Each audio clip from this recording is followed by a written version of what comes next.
Good afternoon. My name's Vaughan Smith. I'm the founder of the Frontline Club. Co-founder, actually. Co-founder with my wife, Pranvera, who's hidden amongst you somewhere. We're very excited to be doing this today. This is the largest event we've done at the Frontline Club. And I'd like to thank Will at the Troxy Centre and all his team. I'd like to thank you for coming to this fantastic place. I'd like to thank Dan, our branding man, because I'm standing in front of 100 logos, which are all new. So thanks, Dan. Our new look. We're not shy of our new look. I'd like to thank the Frontline Club staff who've worked extremely hard to put this on, particularly Flora and Millie, so thank you all. I'm extremely proud of you all. The Frontline Club exists to promote what's best in journalism, and to put on debates and discussions like this. We're a social enterprise, and if you wish to support us, come to Paddington if you haven't already been, where we can feed and entertain you. We do 200 events a year. As a social enterprise, the money you spend tonight and any money you spend at the Frontline Club helps us do this work, so we're very grateful for it. If you want to help Julian, or Slavoj, or Democracy Now!, you can buy some books or put donations at the end. That facility will be there. Now, it's Julian's 40th birthday tomorrow. So if you want to help him with those exorbitant legal fees, then, give generously at the end. So all that remains is for me to welcome Amy Goodman of Democracy Now! Amy is a multiple award-winning journalist, and is the main presenter for Democracy Now! And has flown all the way from America to be here. And she's a pretty fine person, and I'm extremely glad to hand over to her now. Thank you very much.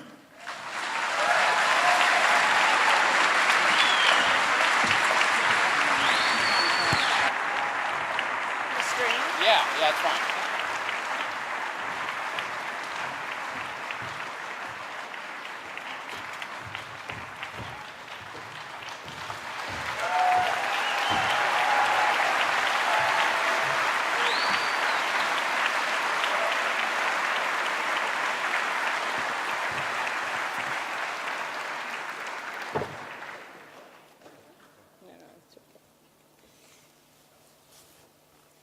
Well, good afternoon. It is a great honor to be with you this afternoon, and a shout out to all of the people who are watching this broadcast all over the world. We are live streaming this at democracynow.org. By the way, how many of you watch or listen to or read Democracy Now! We've given out about 1,000 flyers of where we broadcast in Britain, and also where you can watch, read, and listen to the broadcast.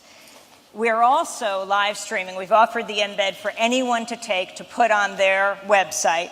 The Nation is live streaming us. michaelmoore.com is live streaming us. Free Speech TV is broadcasting Democracy Now! Across the United States, and there are many others. I hope people tweet in, Facebook in, let us know what you're doing with this broadcast. It's extremely important because information is power. Information is a matter of life and death. We've learned that through these remarkable trove of documents that have been released in the last year. The Iraq war logs, the Afghanistan war logs, and what's been called Cablegate, the US State Department documents that are continuing to be released. Why does it matter so much? Well, we'll talk about that this afternoon, but let's just take one example that came out in the Iraq war logs. February of 2007. The war logs show that two men were standing, Iraqis, under an Apache helicopter. The men have their hands up. They clearly are attempting to surrender. The Apache helicopter can see this. So they're not rogue. The soldiers call back to the base, and they say, what should we do? These men have their hands up. The lawyer on the base says, you cannot surrender to a helicopter, and they blow the men attempting to surrender away. That was February 2007. Now we will fast forward to July 12th, 2007, and video that has been released by WikiLeaks. This devastating video of an area of Baghdad called New Baghdad, where a group of men were showing around two Reuters journalists. Well, one was a videographer, a young up-and-coming videographer named Namir Nur Eldin. And one was his driver, Saeed Shama. He was 40 years old. He was the father of 4. And they were showing them around the area. The same Apache helicopter unit is hovering above. They opened fire. The video is chilling. I am sure many of you have seen it. If you watch or listen to Democracy Now!, we played it repeatedly, discussing it with various people, from Julian Assange to soldiers who were there on the ground. Over time, we dissected this. The soldiers opened fire. You have the video of the target, and you have the audio of the sounds of the soldiers cursing, laughing, but not rogue. Always going up the chain of command, asking for permission to open fire. In the first explosion, Namir Nur Eldin and the other men on the ground are killed. Saeed Shama, you can see him attempting to crawl away. And then a van pulls up from the neighborhood, and they're attempting to pick up the wounded. There are children in the van. And the Apache helicopter opens fire again. And Saeed Shama, others in the van, are killed. 2 little children are critically injured inside.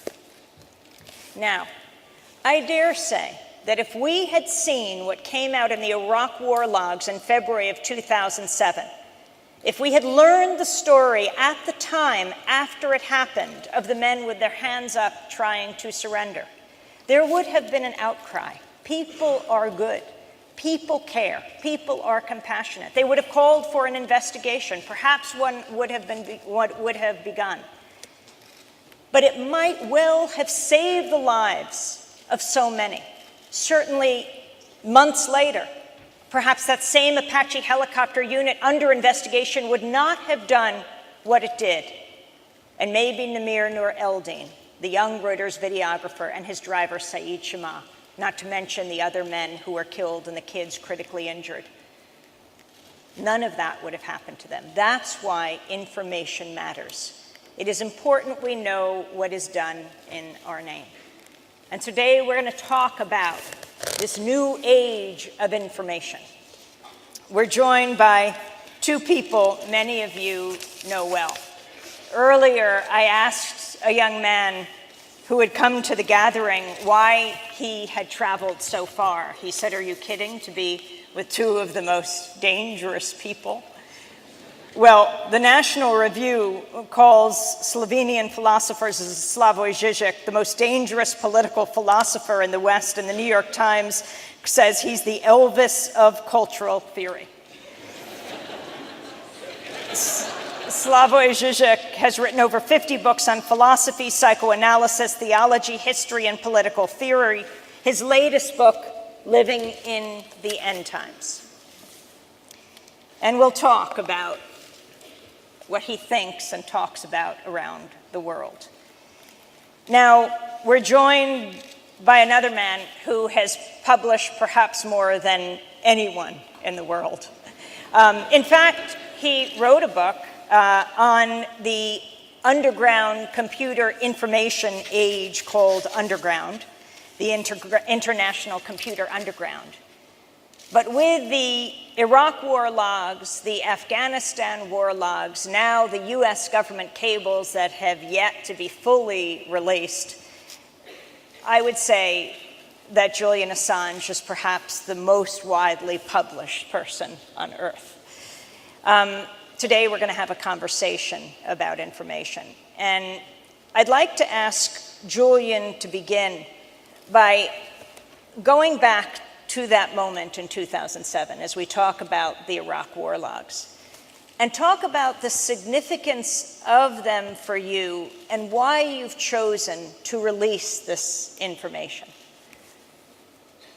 Well, Amy, I suspect under that criteria, perhaps Rupert Murdoch is the most widely published person on Earth.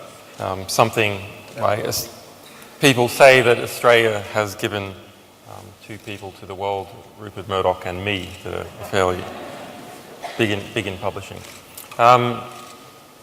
Well, in some ways, things are very easy for us and very easy for me, and that we make a promise to sources that if they give us material that is of a certain type, that is significant, of diplomatic, political, ethical or historical significance, not published and under some sort of threat, we will publish it.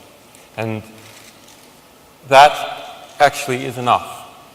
Of course, we have a goal with publishing material in general, but it has been my long-term belief that what advances us as a civilization is the entirety of our intellectual record and the entirety of our understanding about what we are going through, what human institutions are actually like, and how they actually behave. And if we are to make rational policy decisions, insofar as any decision can be rational, then we have to have information that is drawn from the real world and a description of the real world. And at the moment we are severely lacking in the information from the interior of big secretive organizations that have such a role in shaping how civilization evolves and how we all live. So getting down into Iraq, so that was 400,000 documents, each one written in military speak. On the other hand, each one having a geographic coordinate down often to 10 meters, a death count of civilians, US military troops, Iraqi troops, and suspected insurgents.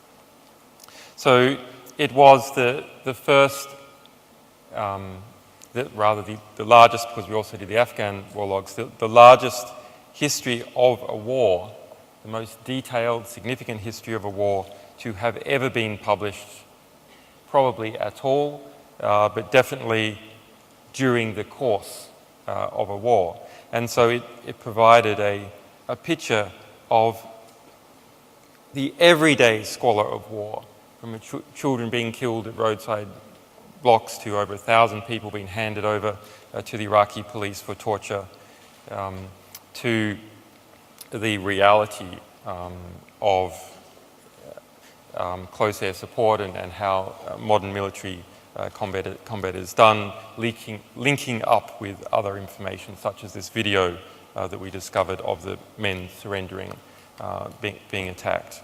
So it's as an archive of human history, this is a beautiful and horrifying thing, both at the same time. It is the history of the nation of Iraq in the most significant recording during its most significant development in the past 20 years.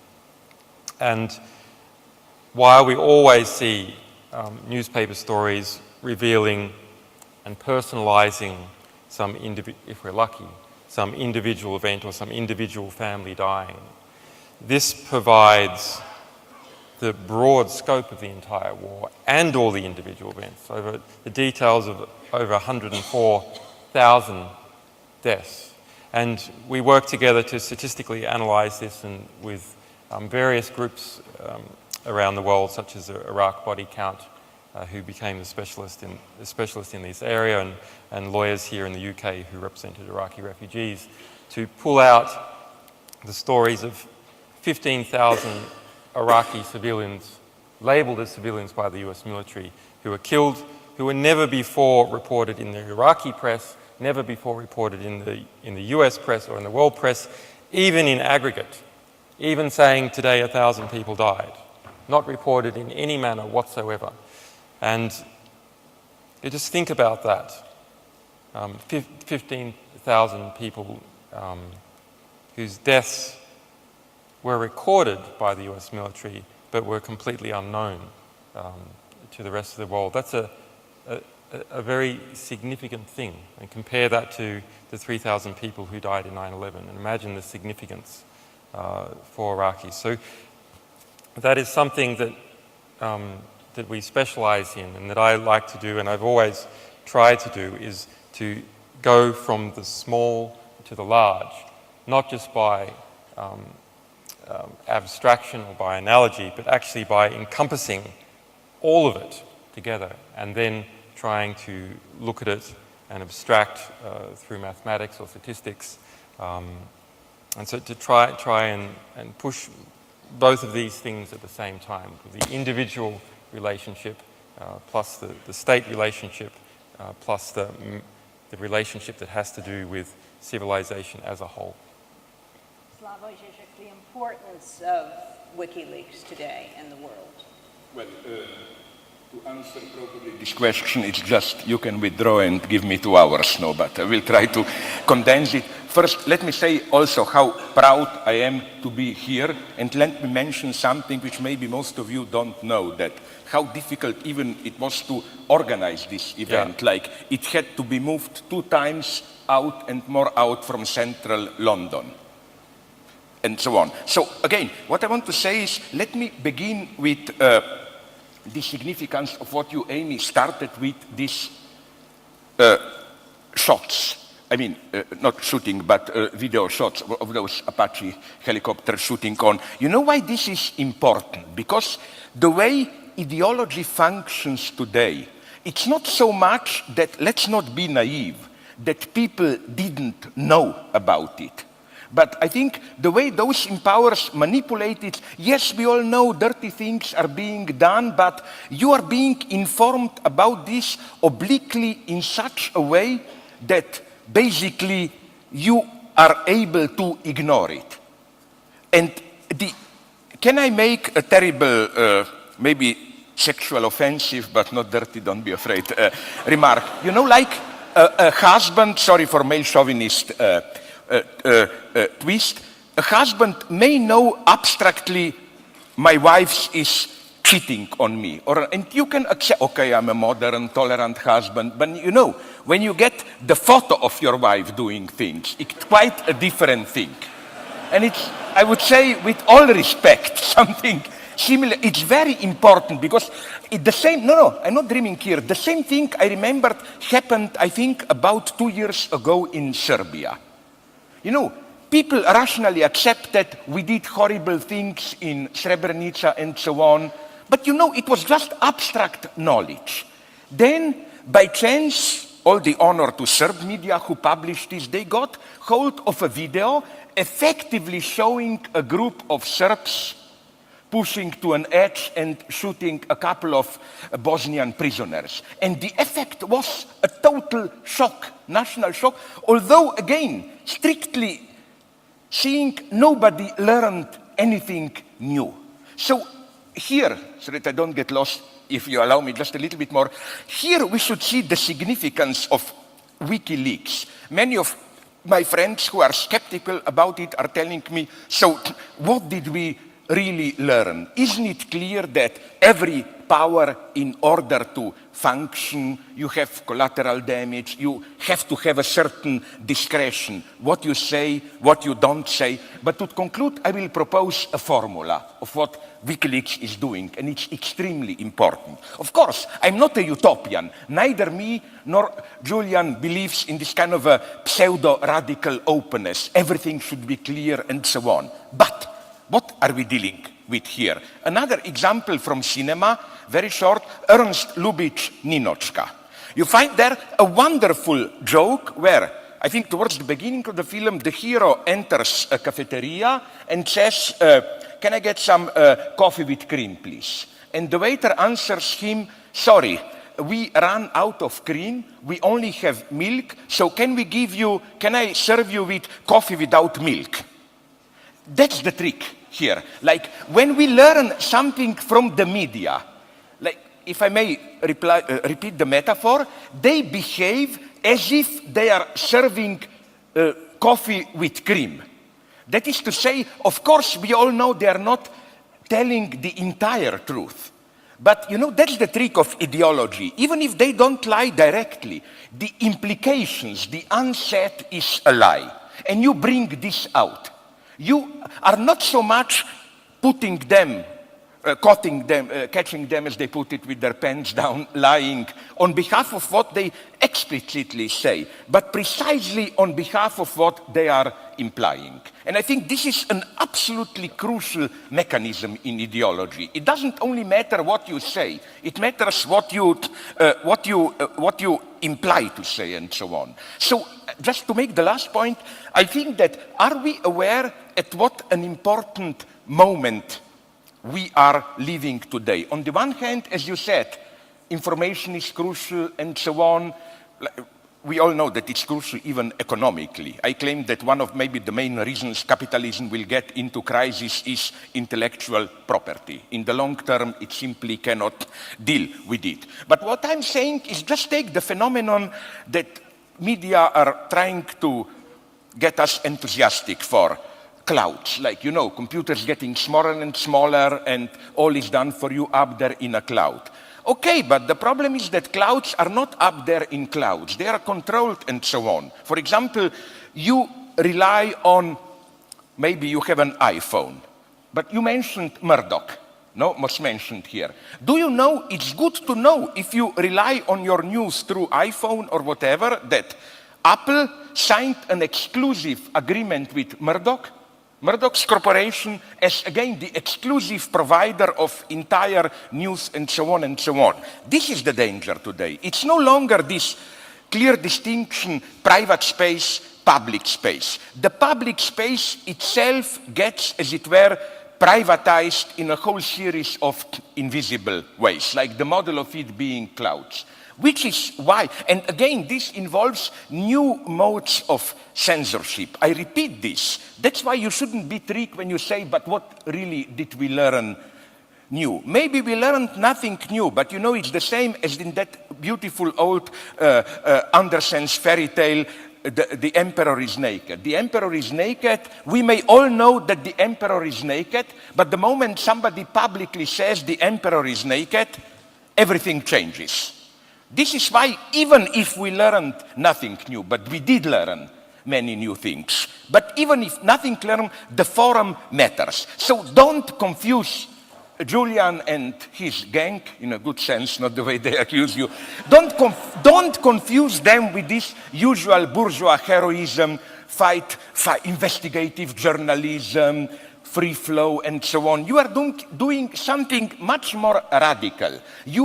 That's why it aroused such an explosion of resentment. You are not only violating the rules, disclosing secrets, and so on. Let me call it in the old Marxist way, the bourgeois press today has its own way to be transgressive. Each ideology not only controls what you say, but even how you can violate what you are allowed to say. You are not just violating the rules. You are changing the very rules how we were allowed to violate the rules. This is maybe the most important thing you can do.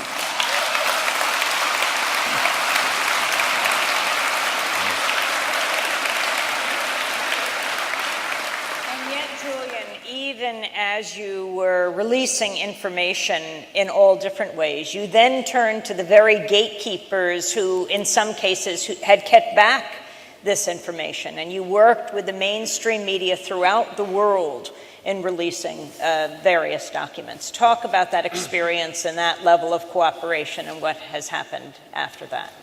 Well, we're an organization.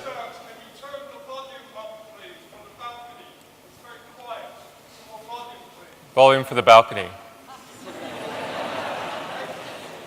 Now that you said this, they will again, idiots, accuse you. You see, he is the authoritarian leader who gives commands and all.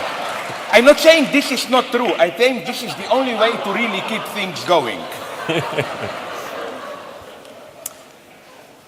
So if you want to have an impact, and you promise an impact, and you're an organization which is very small, where actually you have to co-opt or leverage the rest of the mainstream press.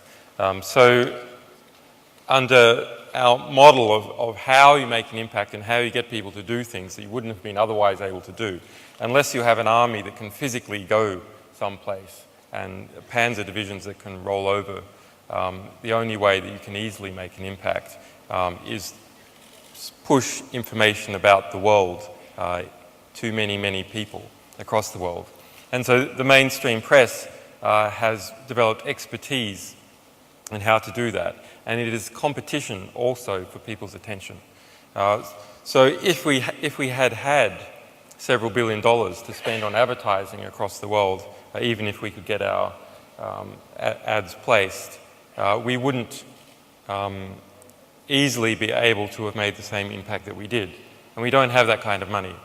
So instead, if you like, we entered into relationships with now over 80 media organizations across the world, including some very good ones that I wouldn't want to disparage, to increase the impact and translate and push our material into now over 50 different countries endemically. And that has been, yes, subverting the filters of the mainstream press, but an interesting phenomena has developed amongst the journalists who work in these very large organizations that are close to power and negotiate with power at the highest levels, which is the journalists, having read our material and having been forced to go through it to pull out stories, have themselves become educated and radicalized. And that is an ideological penetration of the truth into all these mainstream media organizations. And that, to some degree, may be one of the lasting legacies over the past year. Also by, even Fox News, which is much disparaged, is an organization that wants viewers.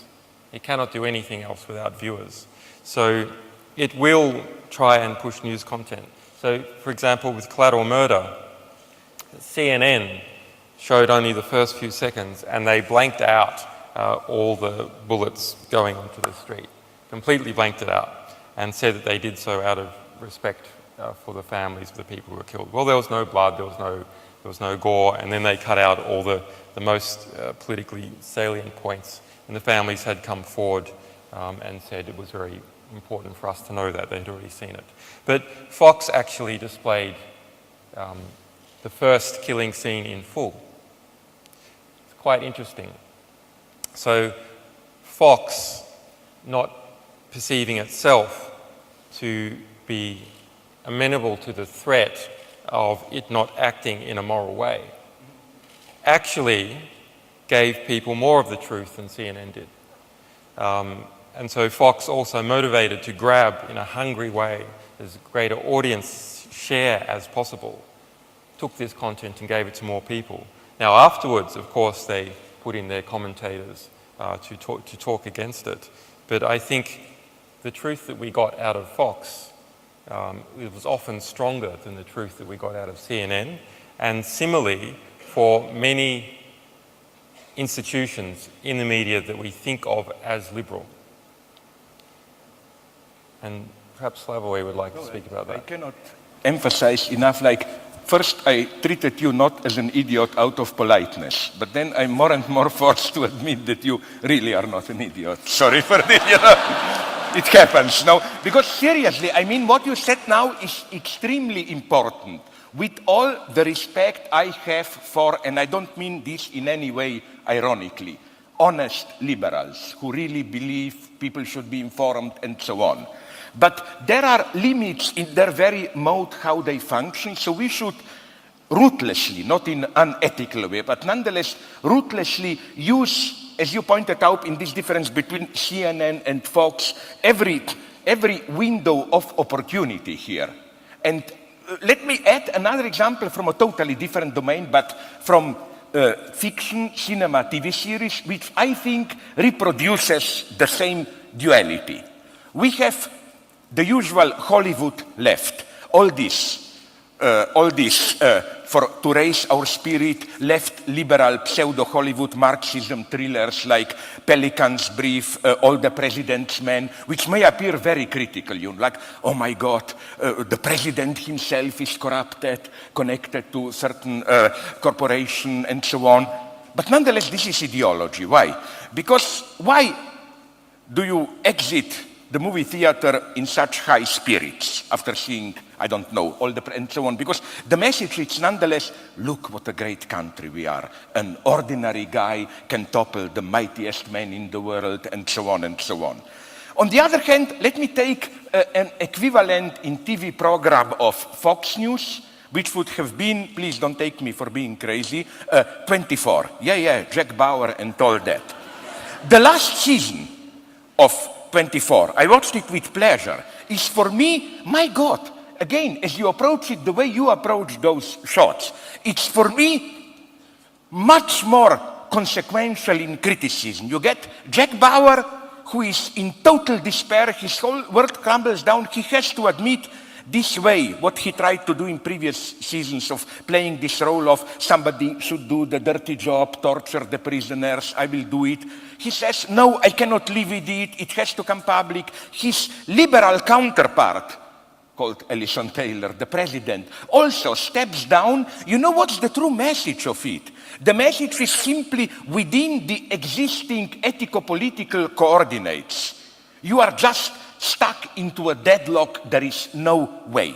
It's a very pessimistic message, much more honest than on that, all that uplifting Hollywood Marxism, what a great country we are, and so on and so on. So yes, at all levels, even not only in journalism as such, I agree with you, and I would even say that all leftist tradition knows this. For example, already Marx said, I'm no fetishist of Marx, but nonetheless, he said that we can often learn more from honest conservatives than from liberals. Because what honest conservatives do is that they don't try to sell you at the end some uplifting bullshit. They are ready to confront a deadlock. And that's what's important today. Sorry.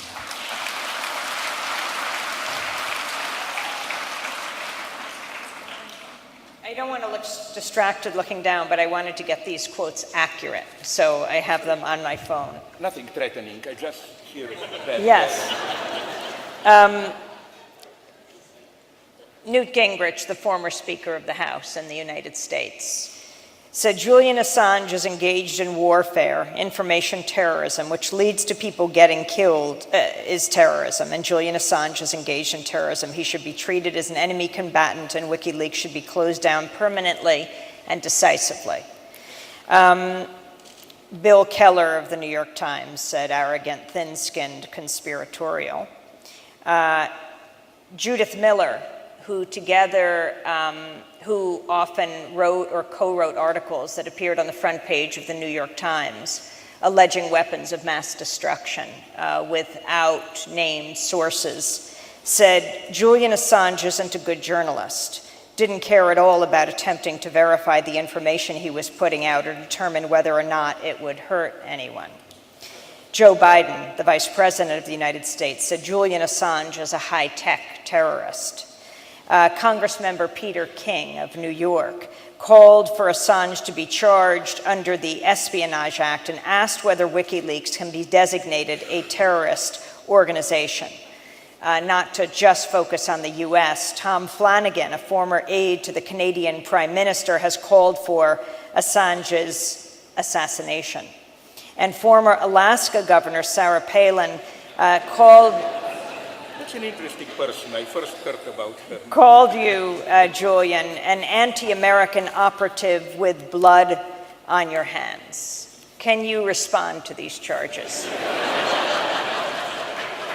Well, you know, after Bill Keller said that I was thin-skinned, it doesn't really leave much ground to reply, does it? Sarah Palin also once on Twitter complained about my grammar, which is really the biggest insult for me. I mean, calling for a drone attack is perfectly understandable, but correcting my grammar from Sarah Palin, that's a real insult. that event in the United States was very interesting. I mean, obviously the calls are wrong and outrageous and so on, but the social and political event in which they occurred was fascinating.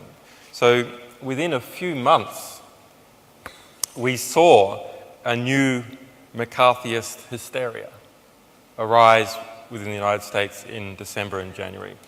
January this year, December last year. And that is quite worrying, that a new McCarthyism can come up so quickly. On the other hand, yes, there are a lot of opportunistic politicians playing to their base, playing to their pals in the military-industrial complex.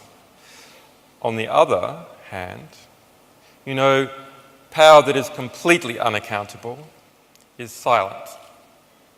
So when you walk past a group of ants on the street and you accidentally crush a few, you do not turn to the others and say, stop complaining or I'll put a drone strike on your head. You completely ignore them.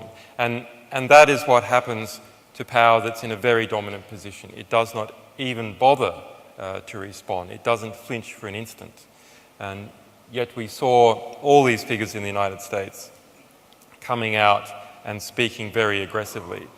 Bill Keller, in a recent talk, as a way of sort of perhaps legitimizing why he was speaking about me, said that if you have a dealing with Julian Assange, you are fated to sit on panels for the rest of your life explaining what you did.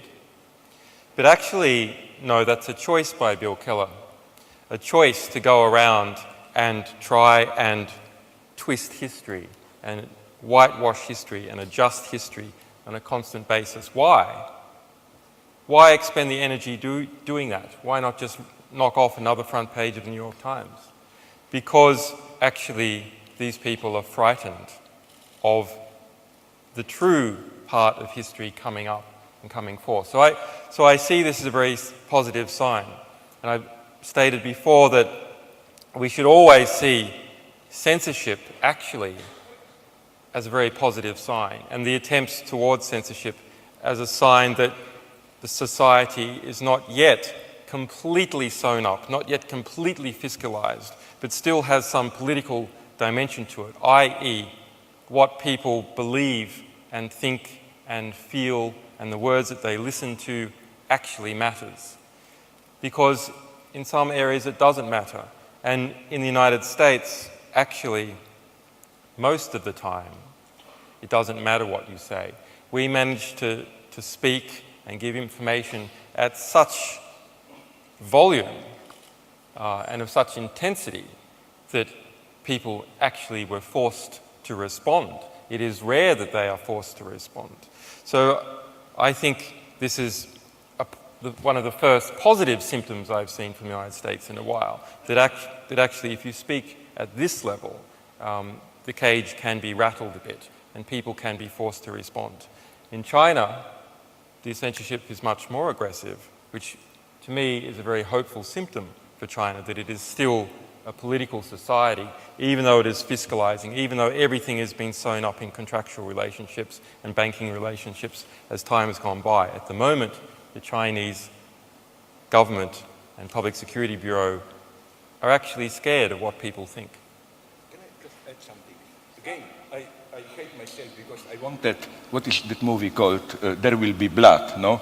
But unfortunately there will not be a lot of blood between the two of us, because I again agree. Speaking about China, let me tell you, maybe you know it, a wonderful, it's not an anecdote, which perfectly confirms your point. Do you know that about 2 or 3 months ago, a Chinese government, I don't know which agency, passed a law which formally prohibits in public media, they mean press, books, comics, TV, movies, all stories which deal with time travel or alternate realities. Literally, I checked it up with my friends in China. The official justification was that history is a great matter, it shouldn't be left to such trifling games and so on. But of course, it's clear what they really are afraid of. For people to even imagine alternate realities, other possibilities. Now again, to repeat your point, I think this is a good sign. They at least need the prohibition. With us, we don't need a prohibition most of the time. If somebody proposes a radical change, we simply accept this spontaneous everyday ideology, but we all know what our economic realities like. You propose to raise for 1% healthcare spending. No, it would mean loss of competition and so on and so on. So again, I totally agree with you here. And just a final comment on the persons that you, Amy, mentioned. Listen, Newt Gingrich is for me, sorry to use this strong word, kind of a scum of the earth. I don't have any great, no, I will be very precise. I don't have any great sympathy for Bill Clinton, but I remember when there was this campaign, Monica Lewinsky campaign, Newt Gingrich was making all these moralistic attacks. And then it was confirmed in media. I listened to an interview with him where he confirmed it, that when his wife was dying in cancer 2 or 3 years before, Newt Gingrich visited her in a hospital, forcing her to sign, not even having the decency for letting her die, forcing her to sign a divorce agreement so that he could have married another woman. And he was, at the exact time of Lewinsky affair, already treating her with the secretary of him there, and so on and so on. Listen, these are people who simply, my God, I become here a kind of a moral conservative. There should be some kind of ethical committee which simply claims people like this are a threat to our youth. They should be prohibited from appearing in public, whatever. Now I will make a more important point as to this terrorism stuff. Let me make it clear, but I'm not crazy, I mean this in a positive sense. Yes, in a way you are terrorist. In which sense? In the sense in which, as I like to repeat, Gandhi was a terrorist.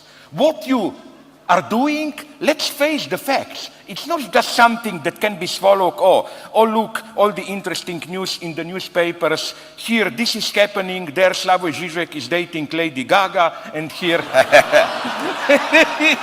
totally not true. And here, there's WikiLeaks. You effectively have, in a good sense. Do we have a denial there on that one? Sorry? Do we have a denial, an official denial on the Lady Gaga one? Absolute denial on everything.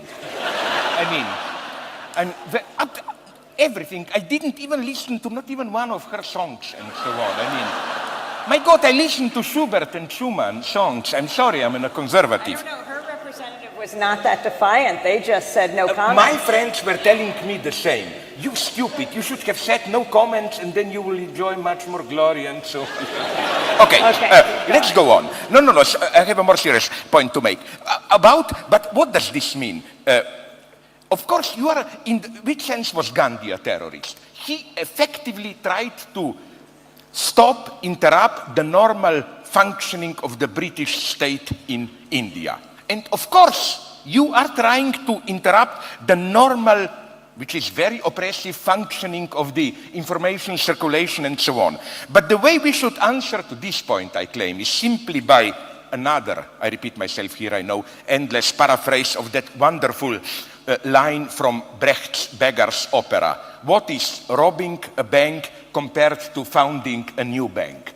What is your, under quotation marks, terrorism compared to the terrorism which we simply accept, which has to go on day by day so that just things remain the way they are? That's where ideology holds us. When we talk about violence, terrorism, we always think about acts which interrupt the normal run of things. But what about violence which has to be here in order for things to function the way they are?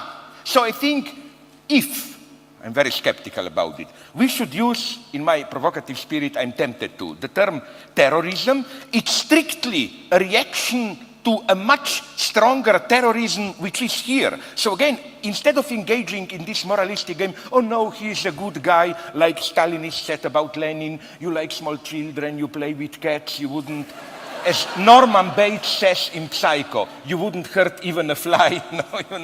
No, you are, in this formal sense, a terrorist. But if you are a terrorist, my God, what are then they who accuse you of terrorism? So to finish with another nasty joke, you know what? They try to give us the good news, like all the news you are giving us are these obscure falsifications, good news. But you know what are these good news that those in power are promising us? Let me give you another wonderful Jewish American joke that was told to me by a friend recently. A guy has his wife at an operation and then talks after the operation with the doctor. And the doctor tells him, listen, first the good news, your wife will survive, she will even live longer than you. And then, what's the bad news? The doctor says, the bad news is, you know, there are some problems. Like, as the result of the operation, she will no longer be able to control her anal muscles, so excrement will be dripping all the time. Then, there will be some strange fluid all the time escaping from her vagina, no sex. Then, she will not be able to blah, blah, blah. And of course, the guy gets more and more into a panic, no? My God. And then, you know what the doctor does then? He taps the guy on the shoulder and say, no, don't worry, this was just a joke, everything is okay, she died during the operation. That's the good news that they are giving us at the end, you know. I surprised. No dirty words, you noticed it, no dirty words. Because Amy is always telling me when she was kind enough to receive me in New York, Slavoj, not even the S word, S-H-I-T, no dirty words, so I... For that, we can be taken off the air. But I wanted to ask you, Julian, about Bradley Manning. Mike Huckabee, who also was a presidential candidate, the governor of Arkansas, said that the person who leaked the information to Julian Assange should be tried for treason and executed. He said, whoever in our government leaked that information is guilty of treason, and I think anything less than execution is too kind a penalty.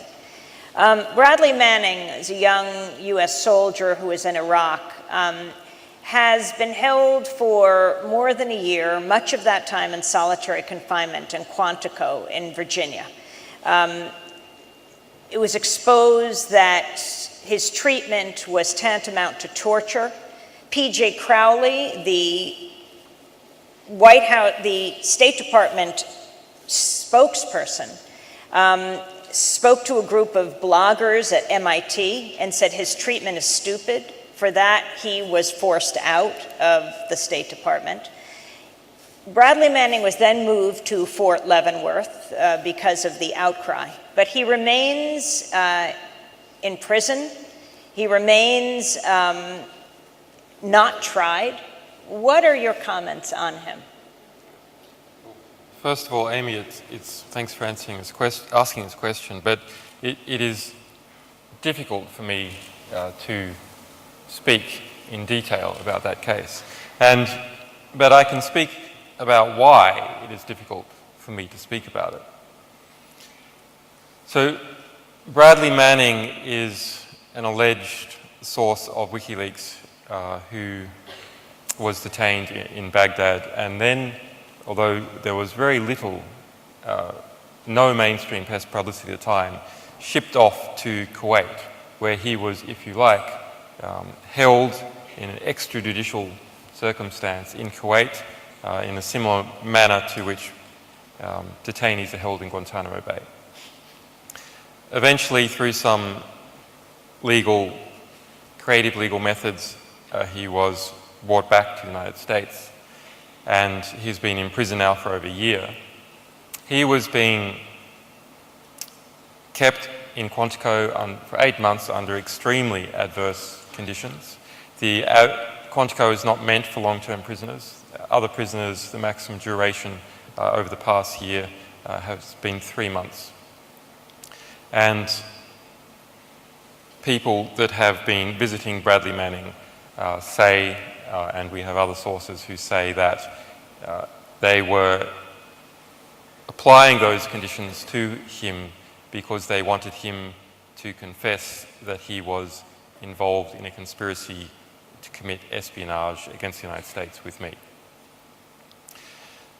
That pressure on Manning appears to have backfired. So by all reports, this is a young man of high moral character. And when people of high moral character are pressured in a way that is illegitimate, they become stronger and not weaker. And that seems to have been the case with Bradley Manning, and he has told US authorities, as far as we know, nothing about his involvement. Now, there has concurrently been a secret grand jury taking place 6 kilometres from the centre of Washington. That grand jury involves 19 to 23 people selected from that area. Now, why was it in Alexandria, Virginia, 6 kilometres centre of Washington, that grand jury was placed and those people drawn? Well, it has the highest density of government employees anywhere in the United States. The US government was free to select the place, and they selected this place in order to bias the jury from the very beginning. This is in fact wrong to call a jury. This is a type of medieval star chamber. There are these 19 to 23 individuals from the population that are sworn to secrecy. They cannot consult with anyone else. There is no judge, there is no defense counsel, and there are 4 prosecutors. So that is why people that are familiar with grand jury inquiries in the United States say that a grand jury would not only indict a ham sandwich, it would indict the ham and the sandwich. And that's a real threat to us. A grand jury, which was removed from UK jurisprudence because of abuses, combines the executive and the judiciary. So this old common law notion of the separation of these branches of power is removed in the grand jury. The US government argues that these captive 19 to 23 individuals are the branch of the judiciary, that they perform a judicial function, where of course actually they're just captive patsies for the Department of Justice in the United States and the FBI. So they have been going out and they have coercive powers. They can force people to testify, and they have been pulling in all sorts of people that are connected to WikiLeaks and people that are not.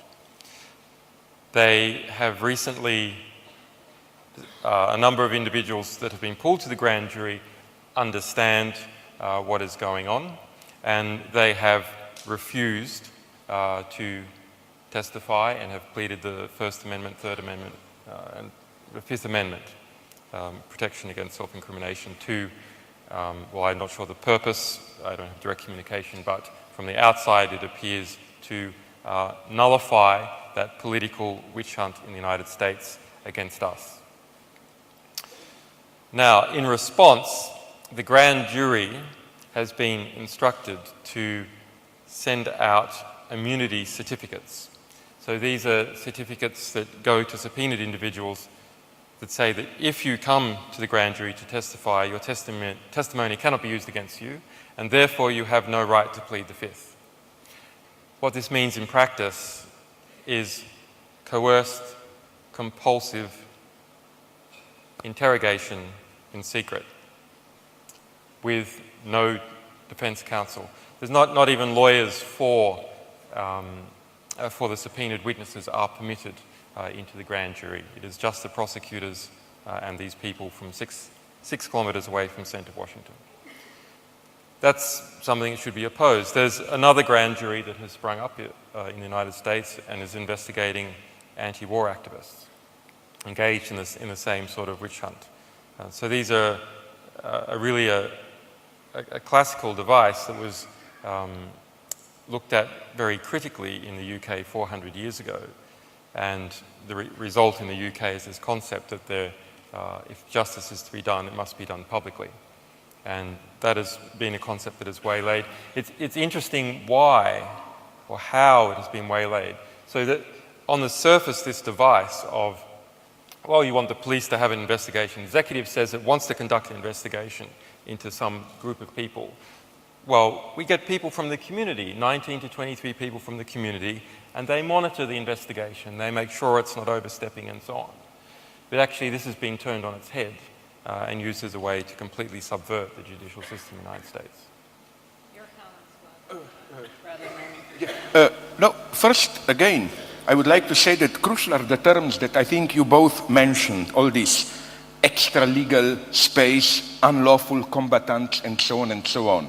The paradox is that I think we should read these terms as strictly connected to universal human rights. To what? I have nothing against universal human rights. What I'm opposed to is how the reference to universal human rights is de facto used in today's ideological struggles. That in order to sustain, support within the space of ruling ideology universal human rights, you have to construct a space which is no longer the space of the enemy, in this sense, enemy to whom the rules apply, either Geneva Convention and so on, but you have to create to what the great American thinker and politician Dick Cheney referred to as the gray zone once, you know, like we have to do something discreetly, don't ask us around about it, and so on and so on. Here I would say things are even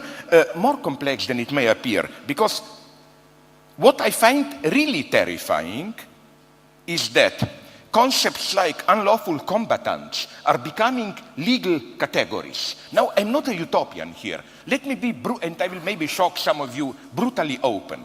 I can well imagine a situation where, well, I cannot promise you in advance that I wouldn't torture someone. Let's imagine these ridiculous situations where a bad guy has my young daughter, and then I have in my hands a guy, and I know that that guy knows where my daughter is. Well, maybe out of despair, I would have tortured her, him, whatever. What I absolutely oppose to is to legalize this. I think if, out of despair, I do something like this, it should remain something unacceptable, you know, that I did out of despair. What I'm afraid of is that this system gets institutionalized, as it were, where all this will, you know, because we know what is at the end of the road. I had a polemic, just an exchange in New York Times with Alan Dershowitz, who wants legalization of torture. And I read one of his proposals, it's an obscenity. You will have doctors, let's say, just a friendly, to scare you a little bit example. Amy and me are the torturers, you, somebody has to play this role, will be tortured, no? So let's say we call a doctor who, it's an obscenity, who... yourself, Slavoj. Sorry? Speak for yourself. Okay, sorry, yeah. Okay. No, You're but the you know what sole I'm saying, torturer. who investigates you and determines. You can torture him to that degree if, and so on and so on. For me, what's horrible is not, of course it is torture as such, but it's even more obscene, this normalization of torture, which is why, yes, more than you, I mean this respectively, Manning is for me the hero, because you have a certain moment of glory and so on and so on. That poor guy who, for me, did something extraordinary. You know how difficult are these decisions, that simple elementary morality prevails over legal considerations and so on. I think that, I hope I'm not a utopian. I even, don't you have any of these organs who propose candidates for Nobel Peace Prize? That would be a nice, crazy movement. If there is a person who deserves Nobel Peace Prize today, it's Manning or people like that. This, you know why? No, I'm not bluffing here. Simple, ordinary people, and I'm not even idealizing him. There are many examples that I know of ordinary people who were not anything special. They are not saints. But all of a sudden, they see something, like probably he, if he is the one, saw all these documents and something told him, sorry, I will not be pushed more, I have to do something here. This is so precious today because it also goes against a note which is in a way true, but it's exploited by our enemies. This idea, ideology today is cynical, people are totally duped, and so on. No, they are not. I prefer her to play a little bit of simple moralism. From time to time, there are ethical miracles. There are people who still care, and so on and so on. This is very important because, you know, like, let's not leave this domain of a care for simple, dignified, ethical acts to agencies like Catholic Church and so on. Who are they to talk about it? We, the left, should rehabilitate this. I know it doesn't sound very postmodern or cynical. This idea that there are out there quite ordinary guys, nothing special, but who all of a sudden, as if in a miracle, do something wonderful. That's almost, I would say, our only hope today.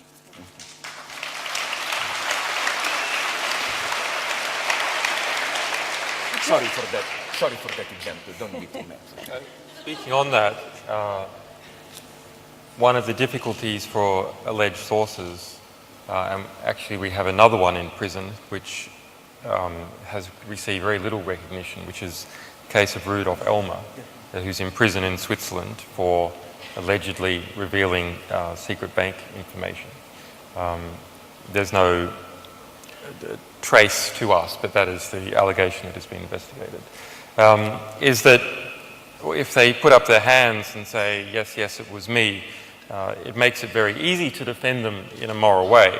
It makes it very easy to shower them with awards. But until they do that, their defense is that they didn't do it. So it is very hard for us to start praising people, because inherent in that praise is we would be alleging that they are guilty of the offence. Speaking of banks, Julian, you mentioned a while ago that you had a good deal of documents on Bank of America, but they haven't been released. Are you planning to release them? There's a complication with those documents and another group of documents. So we are under a type of blackmail in relation to these documents that will be dealt with over time, but it is quite difficult to deal with at the moment. So I don't want to specify what type of blackmail that is, because it might make it harder to address the situation. But it is perhaps something like people might guess. You know, there's a range of possibilities, and it's probably the first or second possibility if you're guessing at these things. Well, let's talk about the beginning of WikiLeaks. Tell us about how you founded it, named it, and what your hopes were at the time, and if at this point you have been disappointed by what you've been able to accomplish or amazed by it.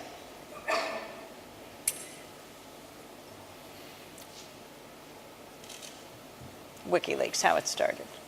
I think I am amazed by it, of course. I mean, who couldn't be? It's an extraordinary time that I have lived through, and to see many of your dreams and ideals come into practice. That said, I think we're only about hundredths of the way there in terms of what we have to release and discover and collect and put into people's heads and solidify in the historical record. We need a cable gate for the CIA, we need a cable gate for the SVR, we need a cable gate of the New York Times, actually. All the stories that have been suppressed and how they've been managed. And once we start getting that sort of volume and concretize and protect the rights of everyone to communicate with one another, which to me is the basic ingredient of civilized life. It is not the right to speak. What does it mean to have the right to speak if you're on the moon and there's no one around? It doesn't mean anything. Rather, the right to speak comes from our rights to know. And the two of us together, someone's right to speak and someone's right to know, produce a right to communicate. And so that is the grounding structure for all that we treasure about civilized life. And by civilized, I don't mean industrialized. I mean people collaborating to not do the dumb thing, to instead learn from previous experiences and learn from each other, to pull with each other together in order to get through the life that we live in a less adverse way. So that quest to protect the historical record and enable everyone to be a contributor to the historical record is something that I have been involved in for about 20 years in one way or another. So that means protecting people who contribute to our shared intellectual record. And it also means protecting publishers and encouraging distribution of historical record to everyone who needs to know about it. After all, an historical record that has something interesting in it that you can't find is no record at all. So that long-term vision is something that I developed in various ways. And I saw in around 2006 that there was a way of achieving justice through this process that could be realized using the intellectual and social capital that I had available. And so that's quite a complex plan. You should perhaps read, there's a couple of essays on WikiLeaks that go into this in more detail. So to pull all this together was a difficult thing to do. And to plan it out and to marshal the resources and to build not only an ideology that people could support and were encouraged by and the sources were encouraged by, but that people would defend. And it's one of the, I think it's extremely interesting that although twice this venue was cancelled, not this venue, sorry, twice the venue that we had rented for this was cancelled, including at the Institute for Education from the University of London, under the basis it would be too controversial. And so that's why we ended up at this venue. That despite that actually Slavoj Zizek, myself and Amy Goodman have been managed to pack out nearly 2,000 people in London on a Saturday at £25 a seat. So I see that as extremely encouraging. On the one hand, we have this sort of the everyday tawdry institutional censorship of saying that something is too controversial and therefore you can't hold it in an institute of education. On the other hand, all of you came. And I'm not sure that would have happened 5 years ago. In fact, I'm pretty sure that wouldn't have happened 5 years ago. And that both of those things wouldn't have happened 5 years ago. So that when I said before that censorship is always an opportunity, and censorship reveals something that is positive about a society, and a society with no censorship is in a very bad state. That this, if you like, the censorship of not giving us this venue so easily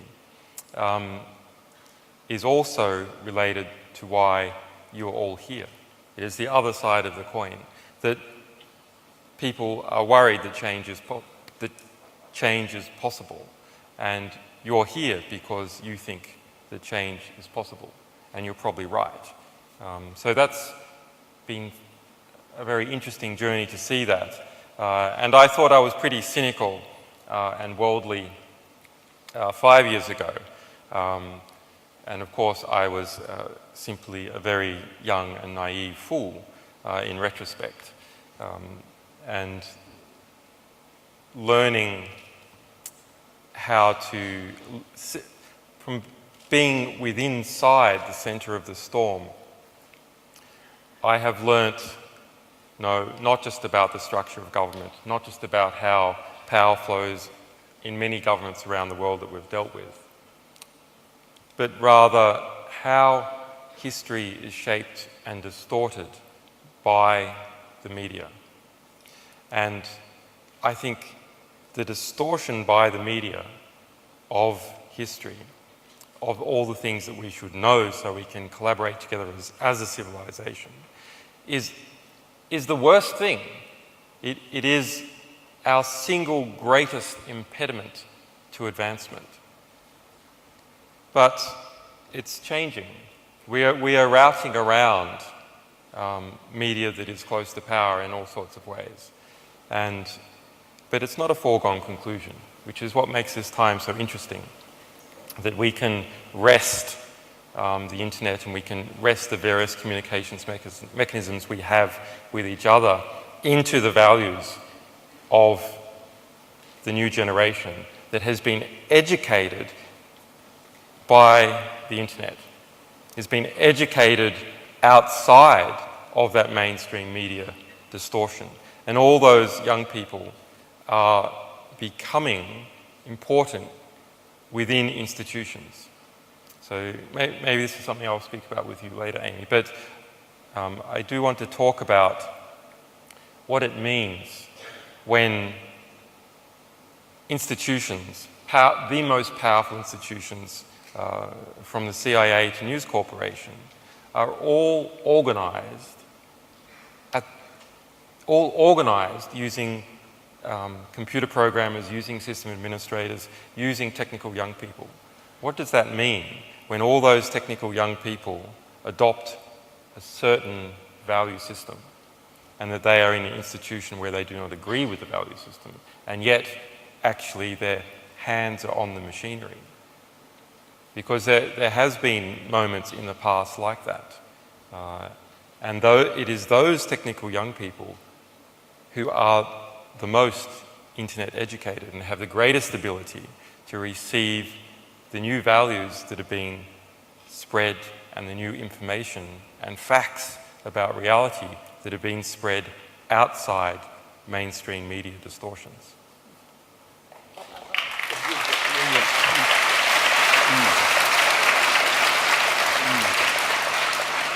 I feel now like that Stalinist commentator, you know, the leader has spoken, I provide the deeper meaning and so on, with pleasure. No, first I would really like to begin with what you said. It's extremely important. I have a philosophical term for it. When you moved from right to speak, right to know, communication and so on, I think that, as many of you know, in the history of modern thought, the first one to formulate this was Immanuel Kant in his wonderful distinction between private and public use of reason. This distinction is so wonderful because for Kant, private use of reason is not I gather with my friends in the kitchen of my apartment or a pub. No, private use of reason is for Kant theological faculty, legal faculty, political sciences, where what you are thinking, debating, developing serves a goal set up in advance by a power structure or ideological structure and so on. For Kant, we here, at a distance from this hierarchic political, in the sense of establishment, of course, of establishing power structure space, we are the public use of reason. And why is this so important? Because what I see WikiLeaks as part of a global struggle which doesn't concern only in the narrow sense this domain of right to know in the sense of right to information and so on, but even education. You know, by you I mean UK citizens here, what horrors are being made now in the UK university reform, new privatizations and so on and so on. This is all one concerted attack on the public use of reason. It goes on all around Europe. The name is so-called Bologna High Education Reform, and the goal is very clear. They say it. It's to make universities more responsive to social life, to social problems. It sounds nice. What it really means is that we should all become experts. As a French guy later minister, explained to me in a debate in Paris.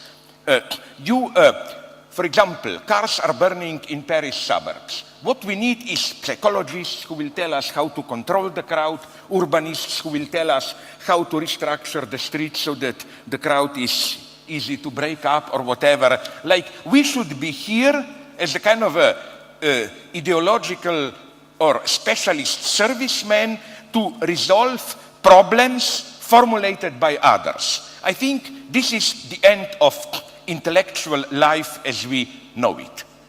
And we should go here to the end, you know, when all those right-wing anti-immigrant bullshitters are talking about, sorry, I used the word I shouldn't, yeah. Do it in a Stalin's way, put some music of some heroic working class song there. Sorry, but more seriously, when we hear about immigrants, Pakistanis, Muslims, a threat to Judeo-Christian civilization. No, sorry, the greatest asset of Judeo-Christian civilization, which you can even detect it in notions of Holy Spirit as a community of believers outside established structures, it's precisely this independent space of public reason. So I'm saying that if there is something really to defend of the so-called, I hate the word also, Judeo-Christian legacy, this idea of democracy not only as this masturbatory right to cast a vote totally isolated, but as you said, public space of debate, communication, and so on, then that should be our answer to all those populist anti-immigrants and so anti-immigrant politicians and so on. Not this white liberal guilt. Oh, you are defending Judeo-Christian legacy, and no, we feel guilty. My God, how many bad things we did, all the bad things in the world are the result of European imperialism.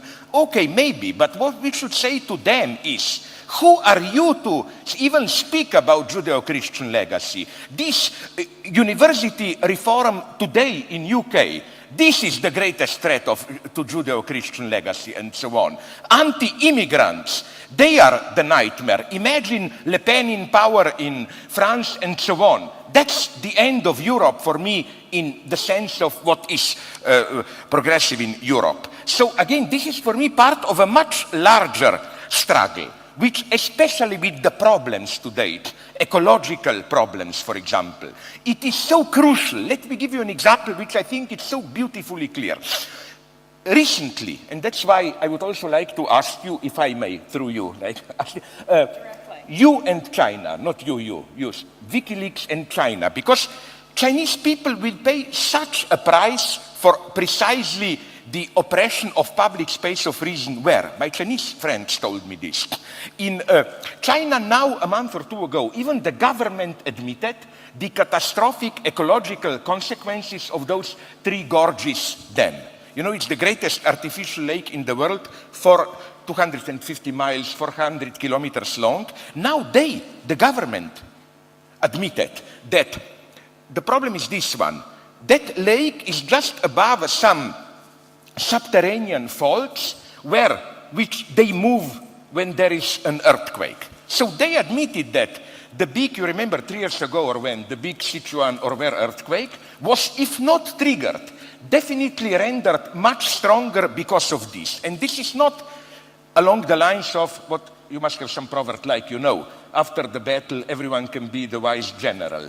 No, friends, when I visited Beijing 4 or 5 years ago, my friends there told me majority of geologists were already warning the government about these dangers. Second thing, because of this collection of water there, the effect of drought are now much stronger felt.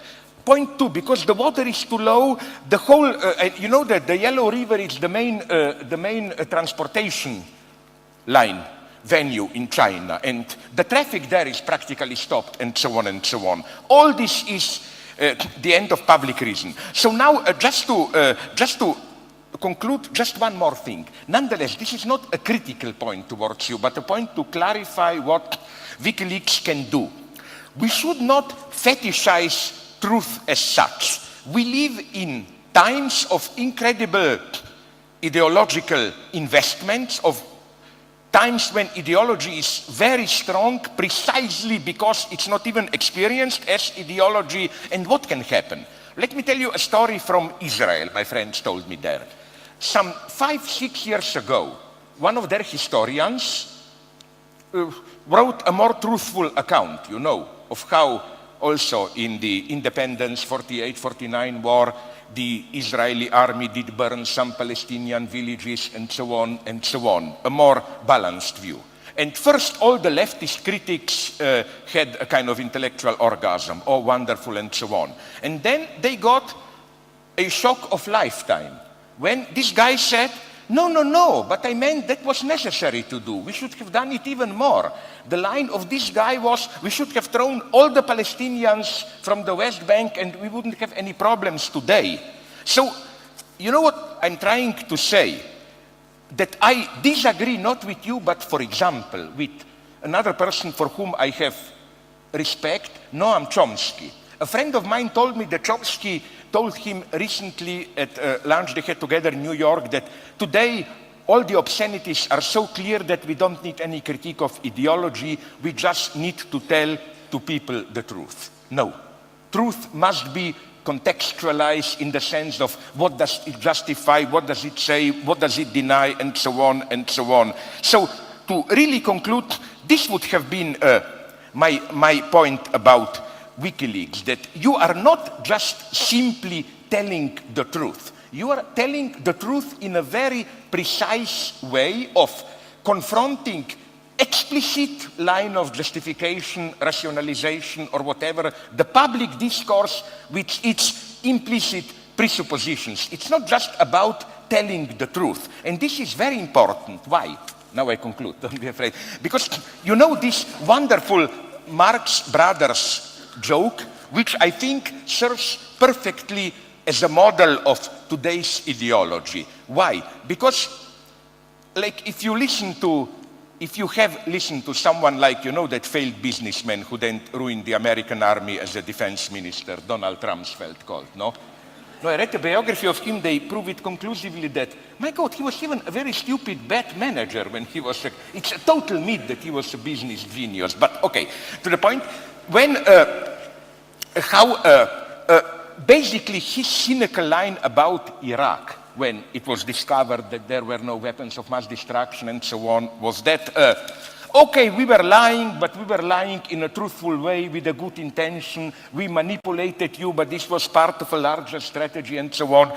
This is maybe the most, okay, intelligent, tricky and effective cynical defense of a liar. When he said, okay, I'm lying, but so what? I openly confess that I was lying, so in a way, I'm truthful. Here we should repeat that Marx Brothers saying, and this is what you de facto are doing, I claim. You know that wonderful phrase from Groucho Marx, I think, when he is playing a lawyer, defending his client, and he says, this guy looks as an idiot and acts as an idiot. This shouldn't deceive you, this guy is an idiot. We should say to Donald Rumsfeld, okay, you admit you act as a liar, you are a cheater and a liar. But this will not deceive us. You effectively are a cheater and a liar. We should not allow them this space of selling their lies themselves in a cynical way as a deeper truth. This is how ideology today functions.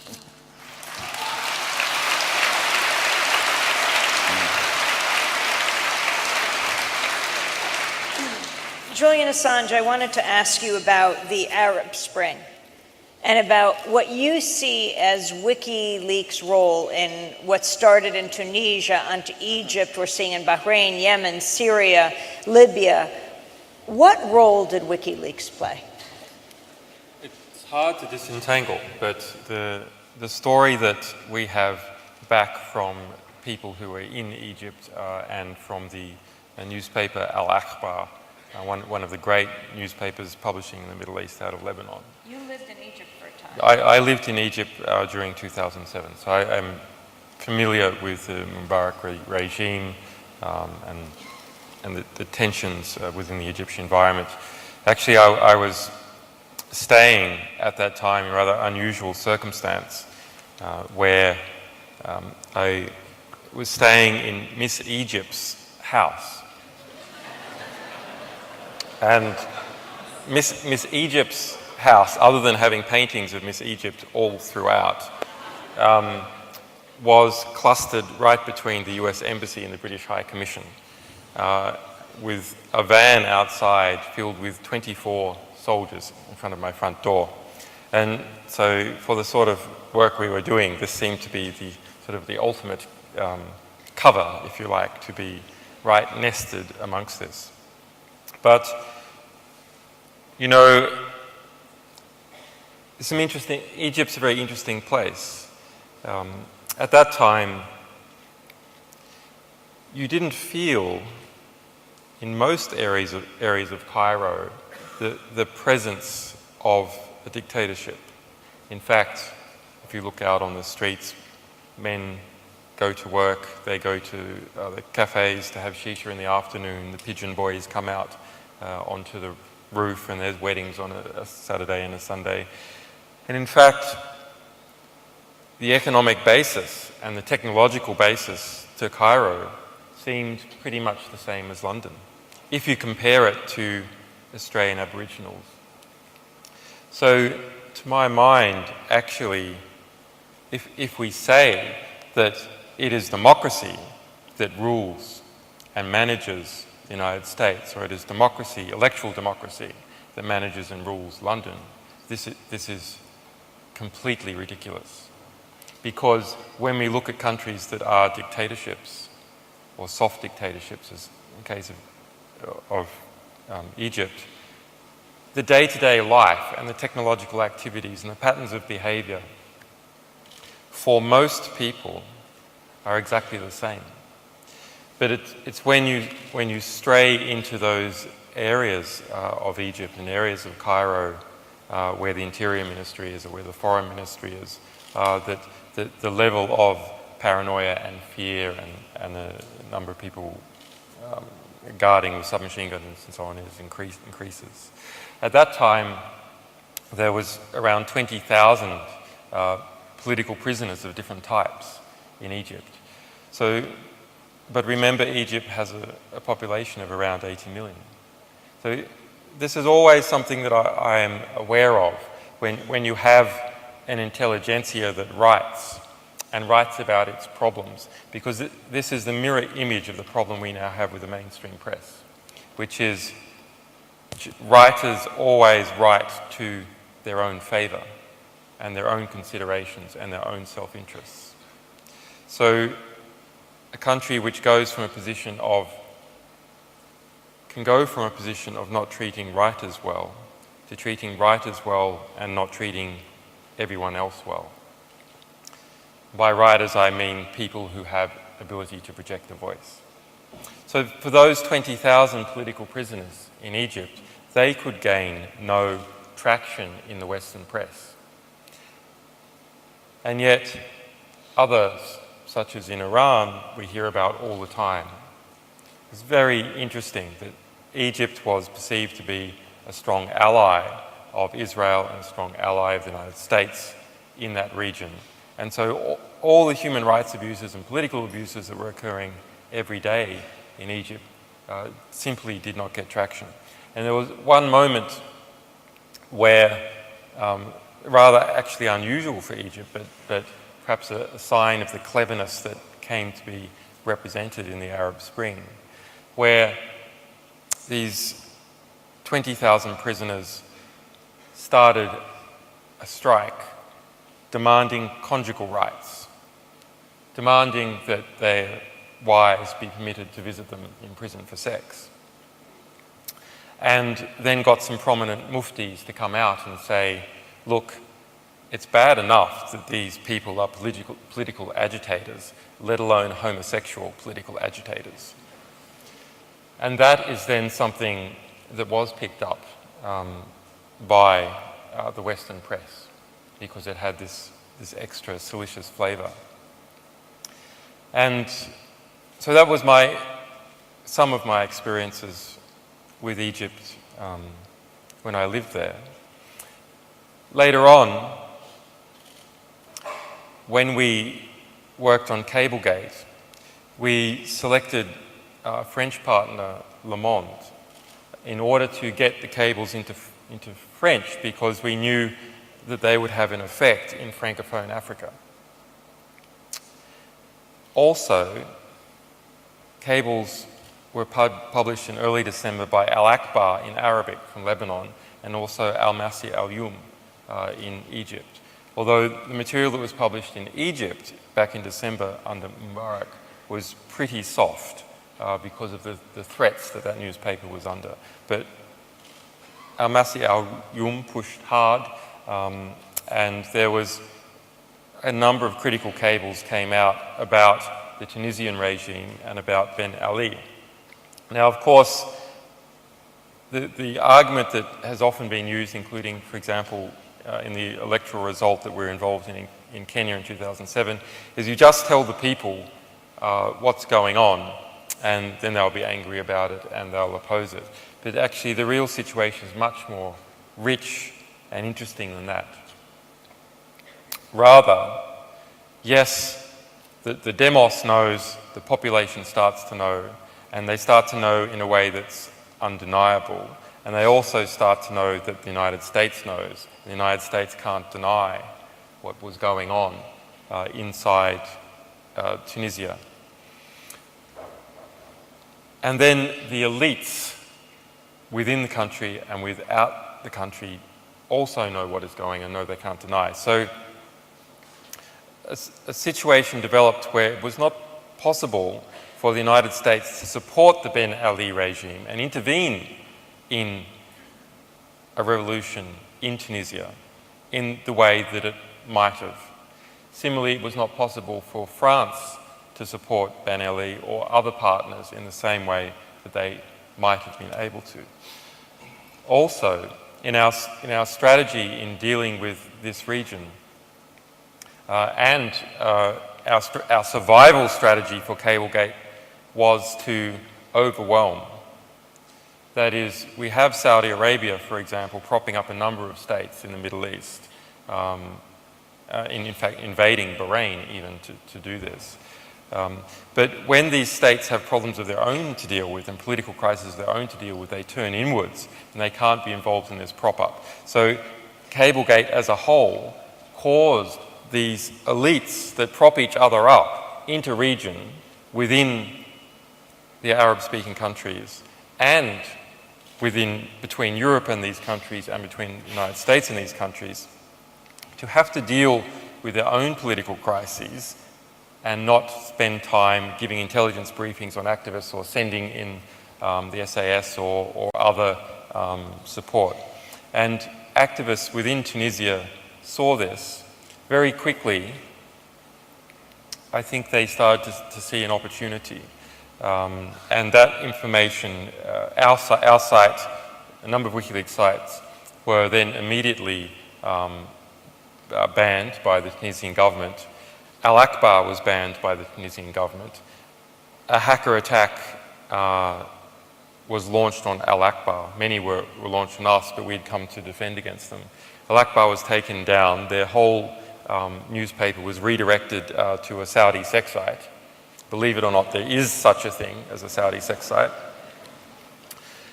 And they wrested it back through involvement of the foreign ministry in Lebanon, and then what I believe to be state-based computer hackers, because the degree of the sophistication of the attack, came in and wiped out all of Al-Akbar's cable publishing efforts. The cables about Tunisia were then spread around online in other forms, translated by a little internet group called WikiLeaks.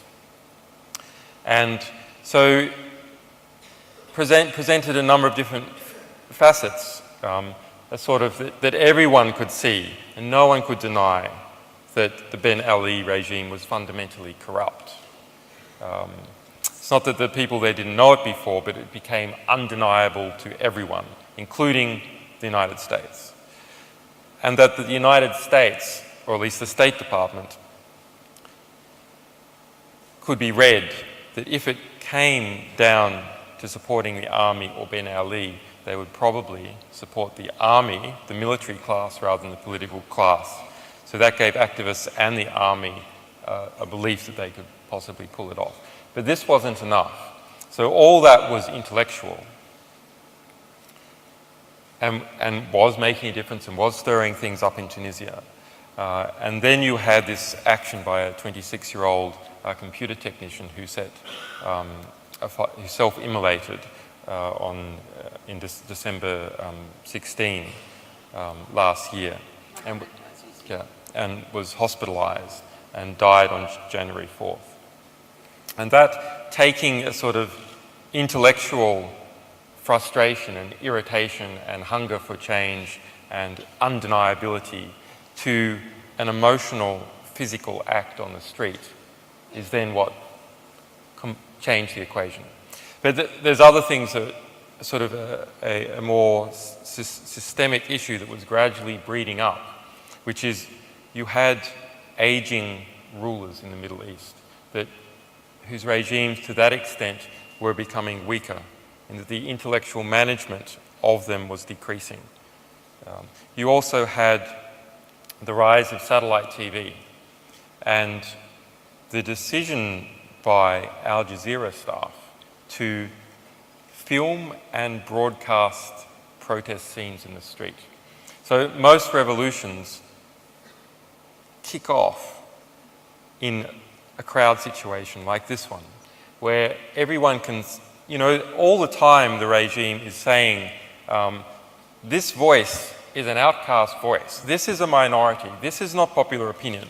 And what the media does is censor those voices and prevents people from understanding that actually that what the state is saying is in the minority is in the majority. And once people realize that their view is in the majority, then they understand they physically have the numbers. And there's no better way to do that than in some kind of public square, which is why Tahrir Square in Egypt was so important, because everyone could see that they had the numbers. And that's, I often perceive that there are moments like that politically. Yes, the Middle East was one that we might be going through. You saw just before the Berlin Wall fell, everyone thought that it was impossible. Why? I mean, it's not that people suddenly received a lot of new information. Rather, what the information that they received is that a large majority of people had the same beliefs that they had, and people became sure of that. And then you have a sudden switch, a sudden state change, and then you have a revolution. So I often feel that we're on the edge of that, and that alternative ways of people becoming aware of what their beliefs are, what each other's beliefs are, is something that introduces that truly democratic shift. I've often lambasted bloggers as people who just want to demonstrate peer value conformity and who don't actually do any original news, don't do any original work. When we release original documentation on many things, although the situation is very interestingly improving, often we find that all these left-wing bloggers do not descend on a fresh cable from Panama, revealing, as it did today, that the United States has declared the right to board 1/3 of all ships in the world without any justification. They do not descend on that. Rather, they read the front page of the New York Times and go, I disagree, or I agree in my categories. And that is something that is sort of that hypocrisy of saying that you care about a situation, but not actually doing the work is something that has angered me. But it does serve an important function. The function that it serves is the function of the square. It is to show the number of voices that are lining up on one side or another. Before you respond, I just wanted to ask, since you talked about what you released today, you also have just sued MasterCard and Visa. Can you explain this weekend why you did that?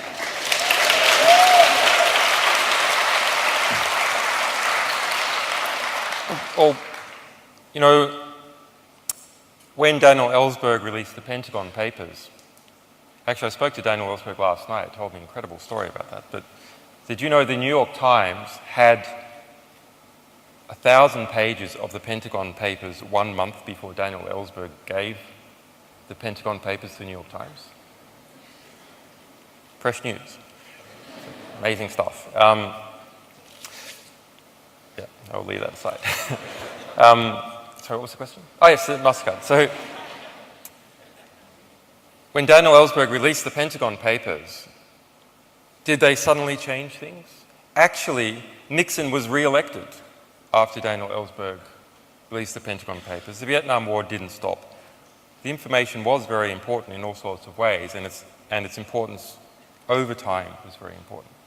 The most important thing to come out of the Pentagon Papers was the reaction to the Pentagon Papers, because the Pentagon Papers described a situation in the past, what the past was like, but the reaction to the Pentagon Papers described what was going on right now. And it showed a tremendous overreach by the Nixon administration, various attempts to cover things up. And actually, the New York Times really probably wouldn't have published the Pentagon Papers unless they thought it was going to be published anyway, which they did. It was scheduled to be published in 4 months' time in a book. Very, very interesting. So, on December 6th last year, Visa, MasterCard, PayPal, the Bank of America, Western Union, all ganged up together to engage in an economic blockade against WikiLeaks. And that economic blockade has continued since that point. So it's over 6 months now. We have been suffering from an extrajudicial economic blockade that has occurred without any process whatsoever. In fact, the only 2 formal investigations into this, one was on January 13 last year by Timothy C. Geithner, the Secretary of the Treasury, who found that there was no lawful excuse to conduct an economic blockade against WikiLeaks. And the other was by a Visa subsidiary who was handling our European payments, Teller, who found that we were not in breach of any of Visa's bylines or regulations. Those are the only 2 formal inquiries. And yet, the blockade continues. It's an extraordinary thing that we have seen that Visa, MasterCard, Western Union, and so on are instruments of US foreign policy, but instruments of not US as in a state operating under law's foreign policy, but rather instruments of Washington's patronage network policy. So there was no due process at all. And so over the past few months, we have a number of cases on, so we've been a bit distracted, but over the last few months we have built up a case against Visa and MasterCard under European law. And Visa and MasterCard together own about 95% of the credit card payment industry in Europe, and therefore they have a sort of market dominance, and that means under European law they cannot engage in certain actions that to unfairly remove people from the market. Speaking of other legal cases, I just wanted to ask you about what you face next week, the extradition case on July 12th. The Nation magazine has done 2 pieces. One is forthcoming. And they quote your new lawyer, Gareth Pierce, who is very well known for representing prisoners at Guantanamo, a renowned human rights attorney. And Tom Hayden, who writes the piece, interviewed many people in Sweden and the United States and sort of talks about a feeling in Sweden of an attack very much represented by your past lawyers on the Swedish justice system and on the integrity of the women in Sweden. And he quotes Gareth Pierce saying that our lawyers never attacked any integrity of women. Well, he quotes Gareth Pierce saying the history of this case is as unfortunate as it is possible to imagine. Each of the human beings involved deserves respect and consideration. And I just wanted to ask if you are seeing this as a change of approach with your legal team in dealing with your possible extradition to Sweden. Possibly. I mean, the situation, what has happened to Europe and what has happened to Sweden is fascinating. I mean, it's something that I have come to learn because I've been embroiled in it. But it is intellectually extraordinary. So we see, for example, that the European Union introduced an arrest warrant system. And that arrest warrant system to extradite from one state of the EU to another state of the EU was put in place in response to 9/11 to extradite terrorists, to have fast extradition of terrorists. And it introduced this concept, or rather recycled a European Union concept of mutual recognition.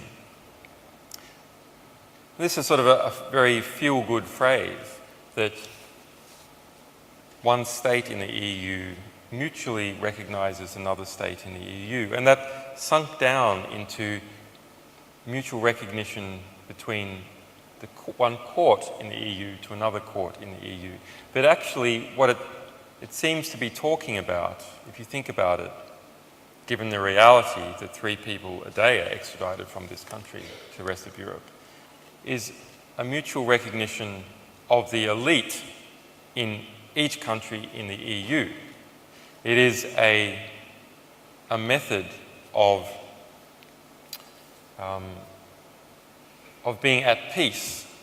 So the elite in each country in the EU has, if you like, made literally a treaty with each other to recognise each other and to not complain about the behaviour. Now, you might say that, well, okay, we have justice systems in the EU in various countries. Yes, they vary in all sorts of ways. Some are better, some are worse, depending on your value system. But we've sunk so low that it's not even like that anymore. The European arrest warrant talks about the mutual recognition of judicial authorities, so courts. But it has permitted each country to define what they call a judicial authority. And Sweden has chosen to call policemen and prosecutors judicial authorities. And the whole basis of this term being used in the original introduction of the European arrest warrant was that you would keep the executive separated from the judicial system, that it was meant to be a natural and neutral party who would request extradition, and it's not.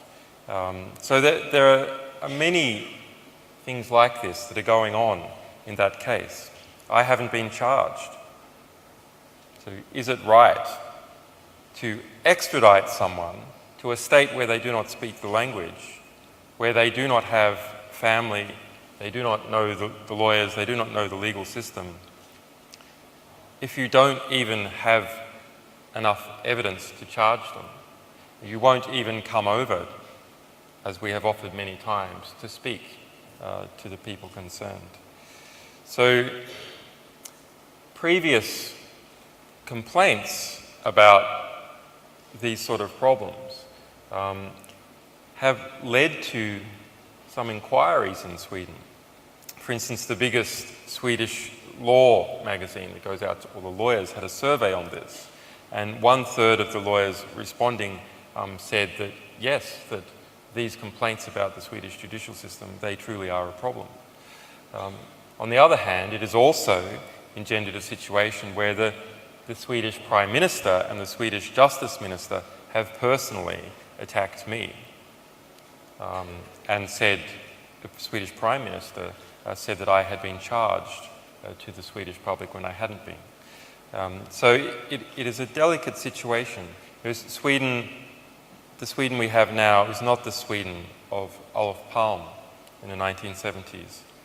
Sweden recently passed a bill to send Marines into Libya. It was the 5th country out to send fighter jets into Libya. This is a different dynamic that has happened now, and we have to be careful at dealing with it. So it's one thing to sort of be considerate of differences in the way various justice systems are administered. But it is another to tolerate any difference. And I don't think any difference should be tolerated in the EU. You know, what is it that prevents the justice systems of EU states from fundamentally collapsing and decaying? We say there's mutual recognition. It's mutual recognition between the UK and Romania. And what if the Romanian justice system collapses more and more and more? Who's going to account for that? Who's going to scrutinise it? Is it going to be some bureaucrats in the EC that are going to scrutinise the Romanian justice system? No. The only sustainable approach to scrutinising the justice systems of the EU is the extradition process. So it is extradition lawyers and defendants who have the highest motivation to scrutinise the quality of justice in the state that they are being extradited to. And that's a healthy system that permits outside scrutiny and so can stop European states from decaying. But the European arrest warrant system removes that possibility. It's not open to us to look at any of the facts in the case, in the extradition at all. That is completely removed. All we're arguing about is whether the 2-page request that was filled out, which literally has a box ticked rape, is a valid document. We'll end with Slavoj Zizek. Okay. First, I'm so sad we don't have time to go into it because I found this, again, yet another, by this I mean this strange mutual recognition and this absolutely, think about it, what you've heard, this properly Kafkaesque paradox of being extradited without even being charged. I mean, are we aware where we are? But let's not take that path first. I cannot but restrain from making an obscene, lovingly obscene, remark of how when you said you were staying with that Miss of Egypt, no, I hope there will be some American fundamentalist who will say, now everything is clear.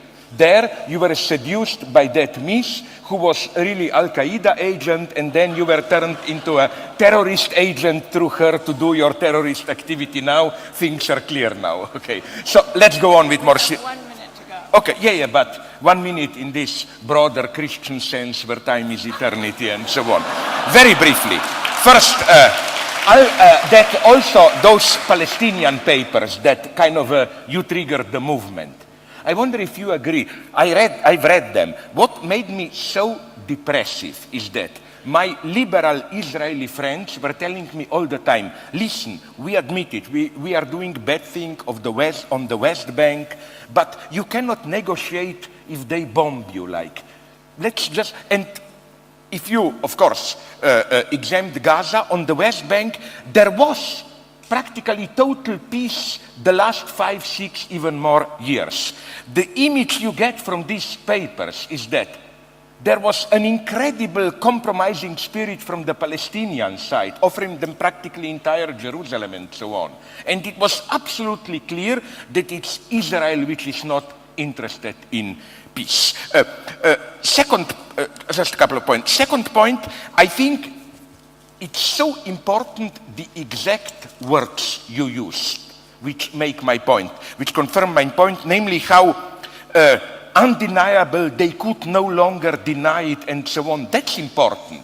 You know, again, we are in this situation where I know, you know, you know that I know. But we can still play this cynical game, let's act as if we don't know. The function of WikiLeaks, even more important, I claim, in concrete ideological political situation than learning through WikiLeaks something new is to push us to this point where you cannot pretend not to know. Which is why, let me give you another example. Again, I'm not a total fan of Obama, although I still have certain respect for him, but this is cynicism at its purest. You remember this outcry in Zionist circles where Obama made the simple point that, not even exact frontiers, that the basis of peace should be the borders, the 67 borders. my God, the critical reaction was as if Obama said something, I don't know, following orders from Al-Qaeda or what. But this was the official US policy, accepted. Only the obscenity of the situation was that although this was officially the US policy, it was part of the unwritten deal not to talk about it, to ignore it. That's our situation here. Step further, Egypt. I know, you know what's for me, and you had here a lot, the truth about Egypt.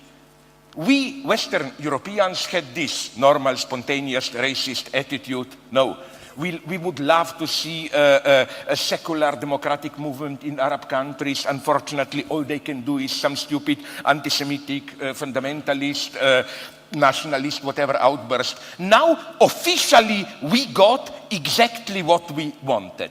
A purely secular uprising and so on. And you know how we behaved? My last loving, obscene example. Did you see Francois Truffaut, Day and Night, where a guy wants to sleep with a girl, tries to convince her for a long time, then finally they are alone because of an accident by a lake, and again he starts, please, let's do it quickly, we are alone here. And the girl says, okay, let's do it, and starts to unbutton her trousers. And the guy says, okay, but how do you mean? My God, just like that or whatever? Like he is shocked. We were a little bit like that. Officially, we wanted secular democracy.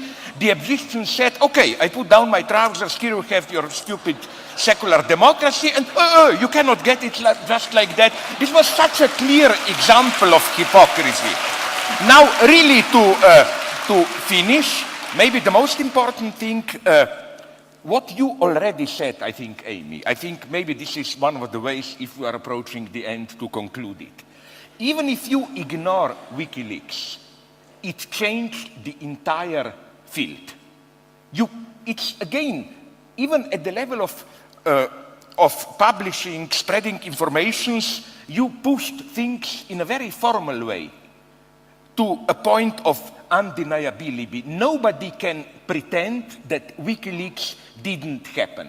And it would be very interesting to classify all reactions to WikiLeaks, you know, as different forms of, in psychoanalytic terms, repression, denial, whatever. Some people say formally, yeah, but try to neutralize it like, ooh, another chapter in freedom of the press, investigative journalism. Others say directly terrorism.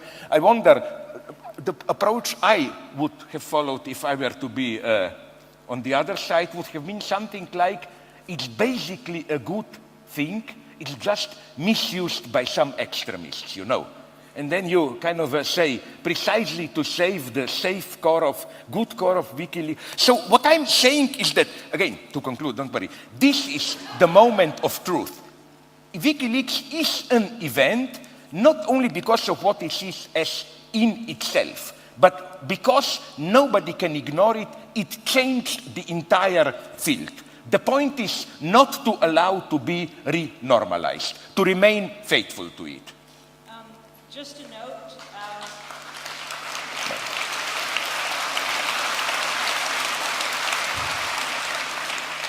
Slavoj and I will be out signing books on the left in the lobby right afterwards and would love to talk to you. Definitely pick up a flyer. Yes, you do. And I want to end with this question. Julian, tomorrow, July 3rd, you turn 40 years old. What are your hopes for the future?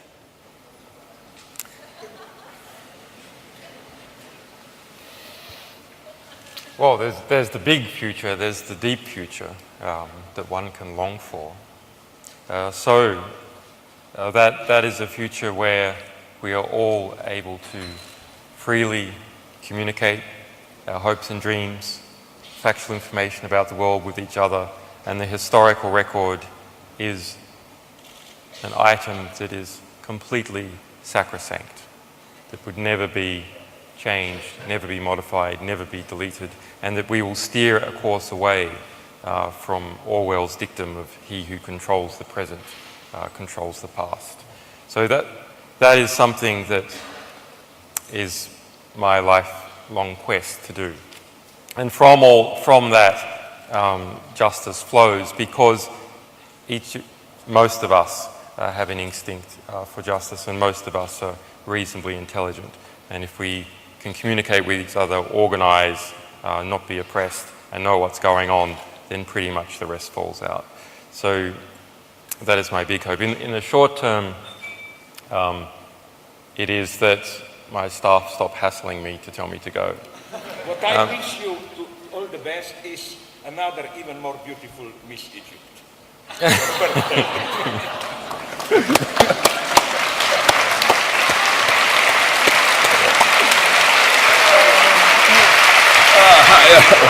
What stupid things we have to go for. Thank you very much. But really, what's so beautiful, Miss Egypt? That was great. Yes, yes. She was beautiful. Well, no, I have a question before you leave. We survived it. We did. It was very interesting. Very good fun. Listen, but